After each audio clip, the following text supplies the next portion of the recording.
Norm Macdonald? And you often speak of your native Canada. Yeah, I love Canada. You mention it a lot. Yeah, people love a couple of people. 3 to be exact. Yeah, they like it. That's important. Where are you from? Are you from a big city? Where are you from? I'm from a little town. It's called Monkland, and it's only 108 people.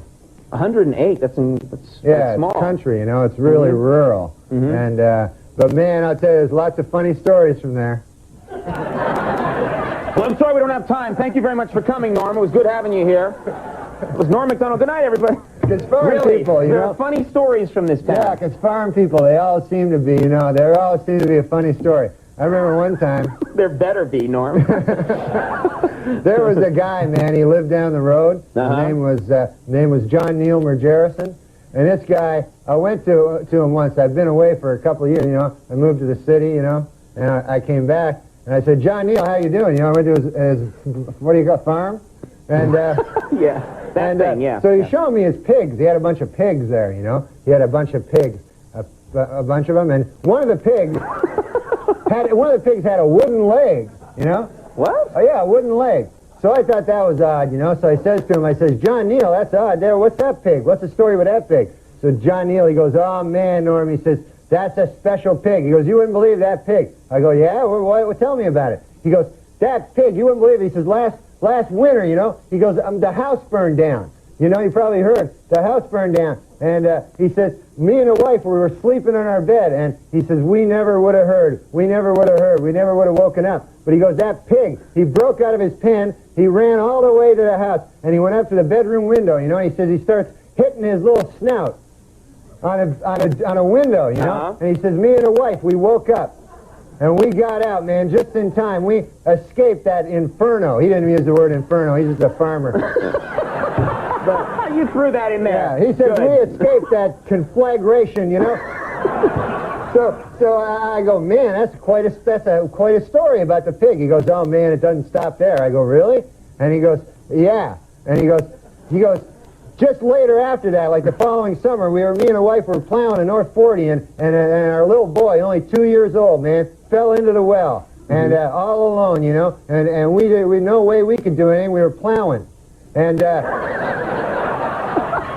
he says we didn't hear, you know, and he says, man, you know, we're getting older. We're probably not going to have another kid. You know, that kid means everything to us. I go, I know, John Neil, I know that.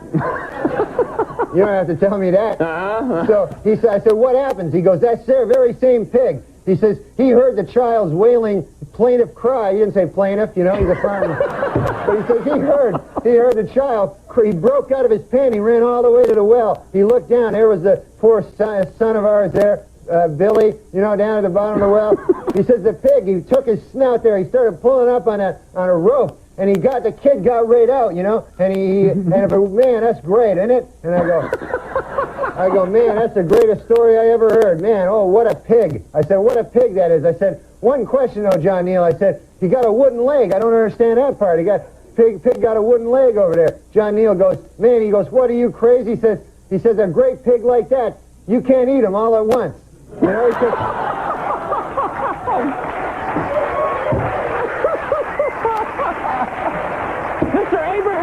everybody.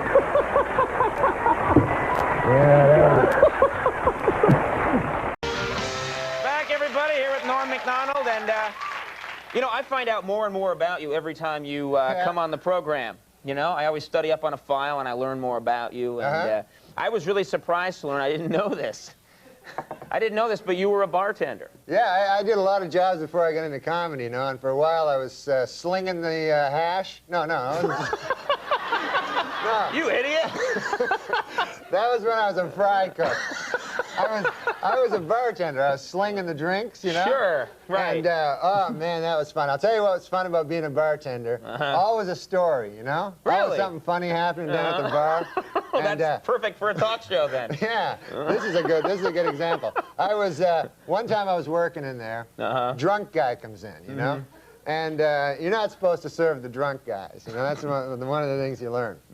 So, okay. And also you learn how to make the drinks. Yeah. But, so the drunk guy comes in, you know, real drunk, you know, 3 sheets to the wind, you know. So this character sits down, you know, and I says to him, I says, what do you want? I can't serve you, you know. He goes, I don't want a drink, he says, you know. He says, I want to shoot a dart at your dartboard, you know. So I go to the guy, I say, you can't shoot a dart at my dartboard. He goes, you're not in this, you're drunk, you know. I said, I'm not going to let you, that'd be dangerous. That's a sharp thing, a dart, you know. So the guy goes, no, let me shoot one shot at the dartboard. So I go, all right, one shot, that's it. So the guy shoots the dart, bullseye. I never seen anything like it, you know, even in his state, bullseye. So the guy says to me, he says, what do I win? You know? So I don't know what he wins. I'm confused, you know. So I start looking around, try to find something for him, and I see right in the bottom of the bar area, there's a shoebox with a turtle in it. From where? What is that doing there? What? I was gonna give it as a gift to my nephew. Okay, all right. He wanted a turtle, and I said, I'll get him a turtle. That'll be a good gift. Okay. But then later I thought, that's a dumb gift, a turtle. Nobody likes a turtle, you know? The kid will probably just put him on his back until he dies. Kids are cruel, you know? So I said, why not just give it to this drunk? Okay. You know? Okay. So I said, here's your prize, here it is. And so the guy takes it in a shoebox, you know, and he goes, thanks, and he walks out with it. So I figured that's the last I'll ever see of that guy. Sure. 2 weeks later, the guy shows up again. Drunk again. So now I go, oh my God, that's that guy from 2 weeks ago, you know? So he walks up to the bar. I go, I can't serve you, buddy. I can't do that. He goes, I don't want. He says, I want to shoot a dart at your dartboard. I go, no, man, I let you do that before. He goes, but I got a bullseye. I say, yeah, but you can't do that again. You know, that was luck. He goes, let me try. So he takes it, shoots it, bullseye again. Oh, man. So he goes, what do I win? You know? So I'm confused. I don't know, you know? I look around. I go, I don't know. I go, what did you win last time? He goes, oh, last time. He goes, last time I won a roast beef on a hard roll.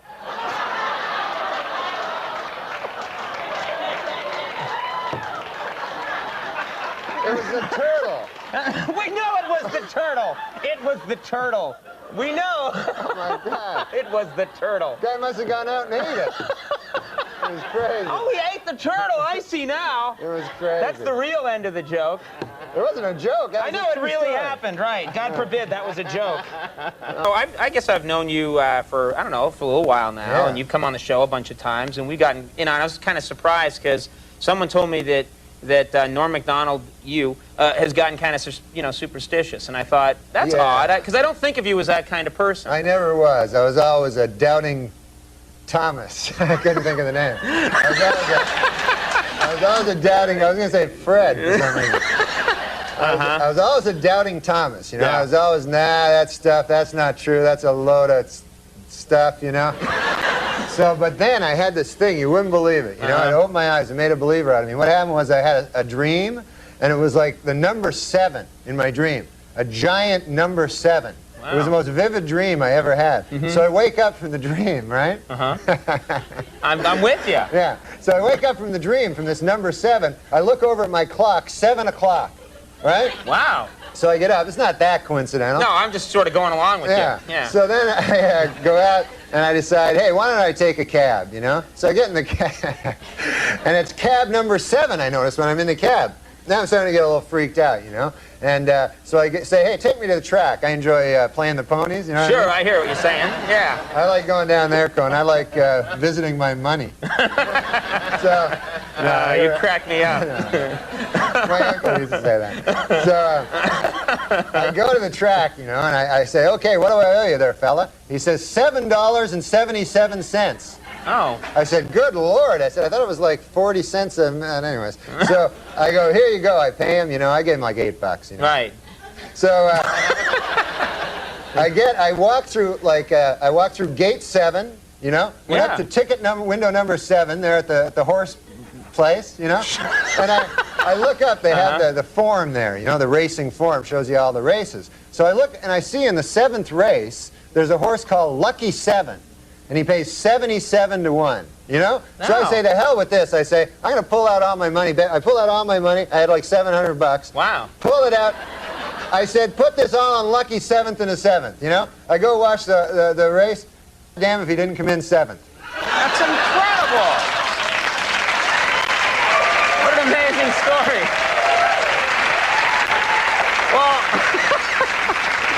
That's an incredible story, Norm. I'm sorry about cursing. I forgot that. That's all right. We're on cable by now. Every day I meet somebody new, you know. This city's great because of the neighborly people, you know. I don't know. But I did meet one neighbor, interesting story, you know, that this guy, he just moved in, you know, next door to me. So I'm always one to meet the neighbors.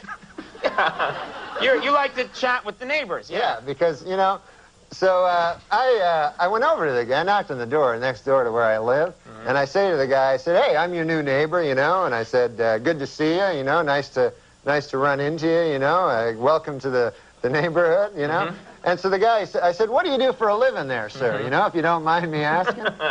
You know, what do you do for a living? I'm a nightclub comic, I tell the guy. So he says to me, he says, I work down at the University of Science there. He says, that's a good school, by the way. I can't remember the exact place. Sure. But he says, I'm a professor of logic. Oh. So he says, the guy says, logic. Now, what the hell is that? I never heard tell of that. He says, oh, well, he says it's a kind of a pattern of syllogistic. Well, he says it's hard to explain. He says, why don't I give you an example? So I said, fair enough. Why don't you do that? So the guy says, well, he says, let me ask you a question. He says, do you own a doghouse? So I go, yes, I do.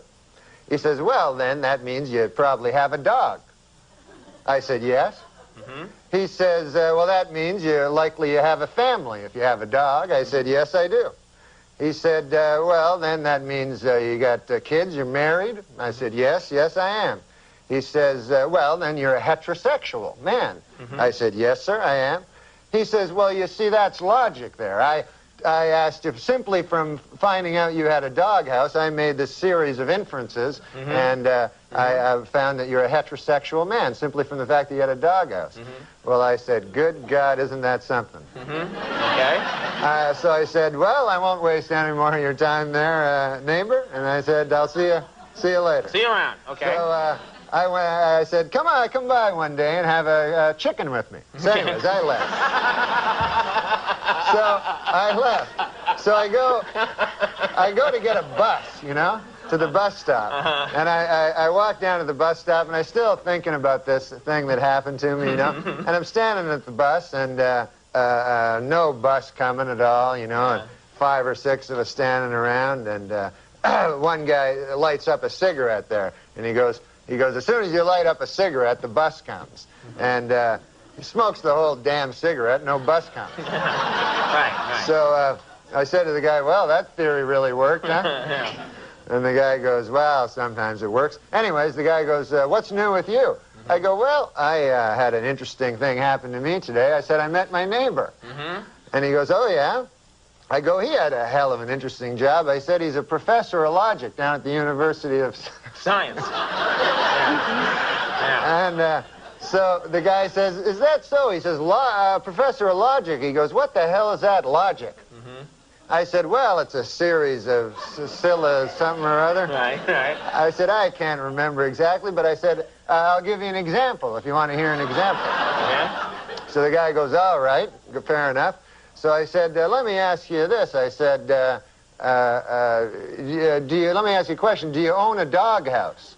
And the guy goes, no, I don't own a doghouse. So the guy says, oh, yeah, you're one of them gays.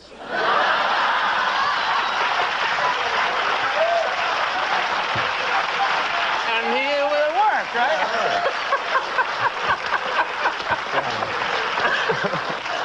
What great stuff you can learn at that nice. University of Science there. And then the guy, get this. Get this. There's more? This gay guy invites me to have a chicken at his place. That's some kind of euphemism. Watch out. You got a week off. Yeah, I got a week off coming up. After this show, I got a week off, so it's going to be great. Do you see your family much? Every break, I like to go back and see my folks, you know, and also my uncles and aunts and all that, you know. They're great people. The old people, you know, what I find about the old people is... Just in general. In general, they had so much more interesting lives than we do, you know. Like, you know what I mean? Like we, you know, we go out, our generation, we go, okay, hey, let's go to a movie, and then we'll do the laundry and get some quarters for the laundry, and then we'll have read the Sports Illustrated, you know, and whatever, right? Right. But these guys, they had lives, you know? Where they, you know what I'm saying? Sure. Yeah.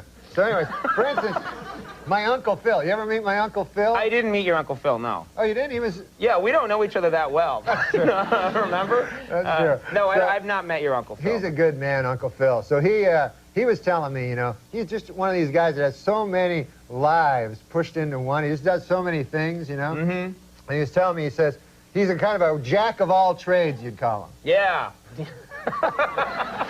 That's a good phrase. Yeah, he's a jack of all trades. So he was telling me, he said, the problem is you're not really appreciated for any single thing because you're so good at so many things. You understand what I mean? I hear you. Yeah. So he said to me one time, he says, Norm, he says, we were just walking through his town, you know, of Monkland, Maine he lives in. And we were just walking through the town. He's an old fella, you know? Right, one of the old people. Yeah, he's 80. Yeah, 80, okay. 80 years young, he says.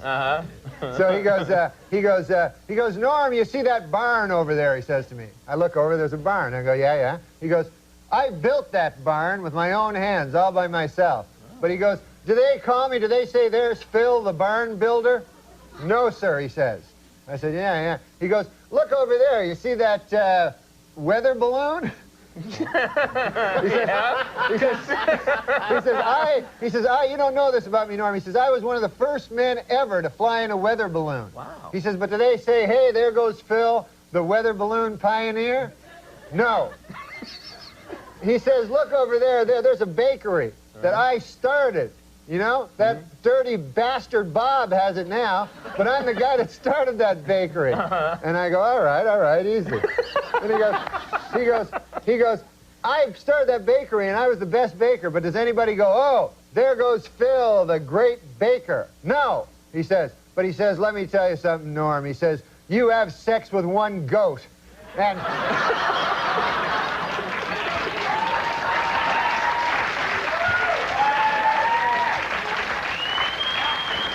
He says, people then, they say, there goes Bill, the dirty goat.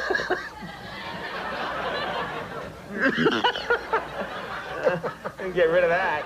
Subject of sex, you got a vice. You've got a vice, and we should talk about it here. Not the dirty, dirty sex. I don't know about that, but you're a gambling man, aren't you? You like to gamble. Well, I like to gamble legally, not with bookies. Especially not with that... Anyway. What the hell almost happened there? You must have had a little meltdown there. No, I don't like bookies anymore. But anymore? I don't like the mafia anymore.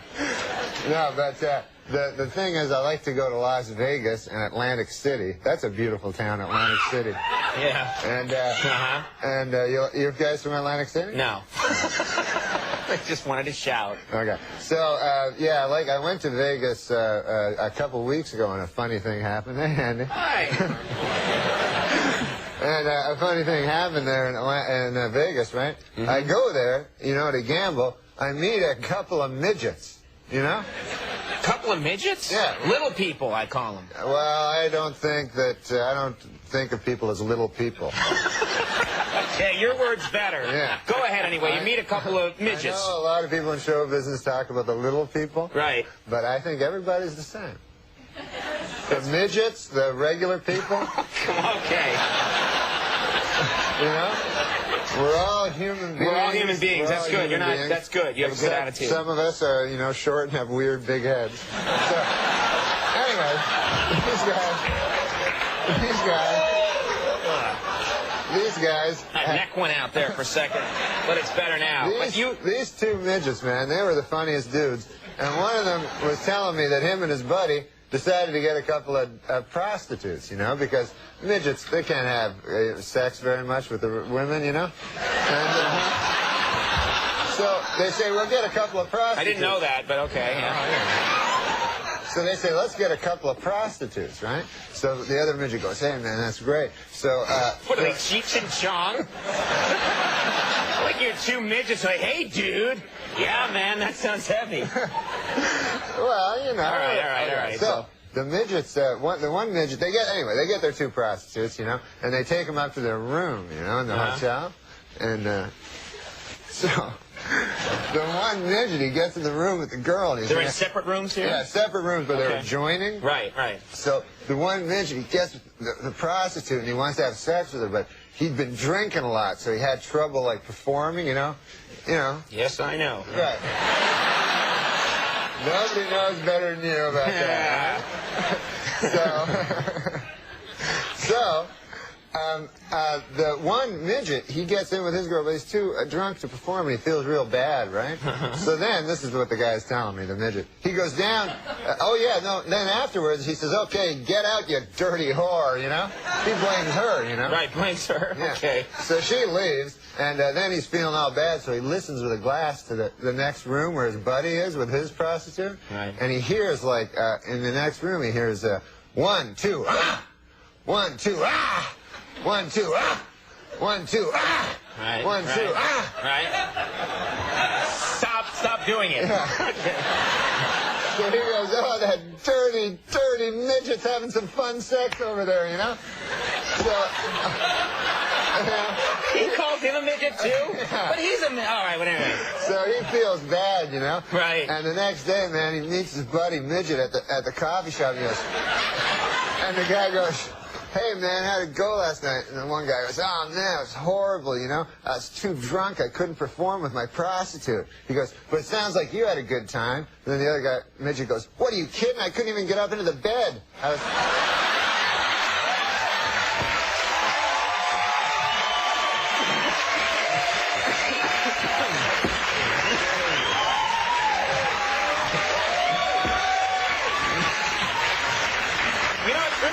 That you ran into those guys because it's such a good story. I know. It's a happy ending. They did very good at Baccarat, and they were happy. Now listen, we want to talk about your uncle because every time you come on the show, you have a story about your uncle who lives up in Canada. Oh yeah, he's a Frenchman. Yeah. Yeah. And you always have like a little story about him. Jean-Luc. Oh yeah, he's a crazy character, that dude. He originally visited New York City. Hello? I'm just having a drink. I can listen to you and have a drink. It's not like I went like this. Hold it. Ooh. Ah, liquid. Huh? I'm still here. Let's see if I got this right. You've got an uncle, lives up in Canada, named Jean-Luc. Jean-Luc. Occasionally he visits. Once time he visited New York. So I'm living in New York, you know? And Jean-Luc, I'm excited. Jean-Luc's going to come by, my crazy Frenchman uncle. So he gets in the cab, right? When he gets to the airport. Yeah, when he gets to the airport, the cab driver picks him up, and the cab driver says to him, hey, Frenchman, he says, do you like riddles, you know? So my uncle Jean-Luc, he's like, yes, I love the riddles. That's how he talks. He goes, I like nothing better than a riddle. So the cabbie's like, all right, here's one, right? So he says, here's the riddle. His brothers and sisters, I have none, but this man's father is my father's son. So my uncle goes, I don't know. Right? So the cabbie goes, it's me.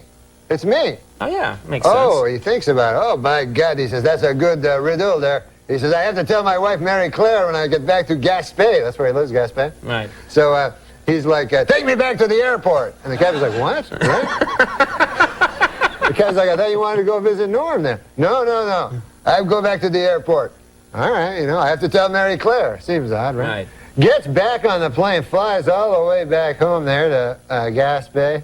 And he gets back, right? Runs in the door. Mary Claire, Red Fool, you know, where are you, Mary Claire? Come on down here, I have a riddle for you. She goes, oh, Jean-Luc, I love the riddle. She's a woman, high voice. Michael Jackson was visiting. Yeah, all right.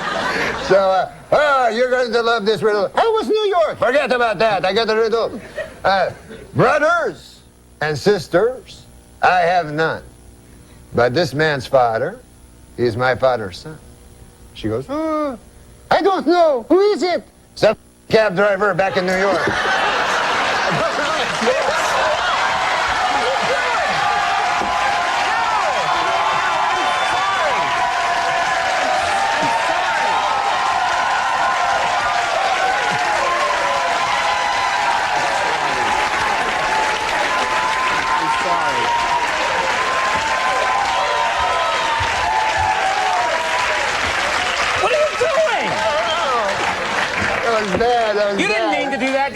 I didn't. Be honest, you didn't mean to do that. At all. I just got to the end. That guy, man, I always tell my uncle, you shouldn't curse so much. Oh, man. Oh.